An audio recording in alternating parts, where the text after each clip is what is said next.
Hello everyone, ఎలా ఉన్నారు అందరూ? ఈరోజు మన ఛానల్లో ఈ మైసూర్పాక్ ఎలా చేయాలో చూద్దాం. ఈ మైసూర్పాక్ చేయడం కోసం శనగపిండి, పంచదార, నెయ్యి ఈక్వల్ క్వాంటిటీలో తీసుకోవాలి.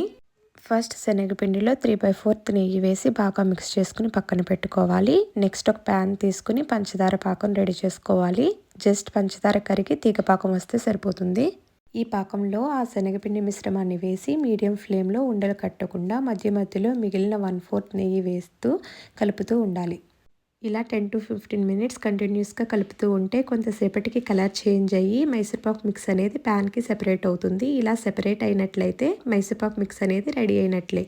నెక్స్ట్ ఈ మిక్స్ని నెయ్యి అప్లై చేసిన బౌల్లో వేసి 15 to 30 మినిట్స్ ఉంచాలి. అంతే అండి, 15 మినిట్స్ తర్వాత చూస్తే మైసూర్పాక్ అనేది రెడీ అవుతుంది. మనకు నచ్చిన షేప్లో పీసెస్ని కట్ చేసుకోవాలి. ఈ స్వీట్ అయితే చాలా బాగుంటుంది. మీరు కూడా ట్రై చేసి ఎలా వచ్చిందో కామెంట్ చేయండి. Thanks for watching. బాయ్.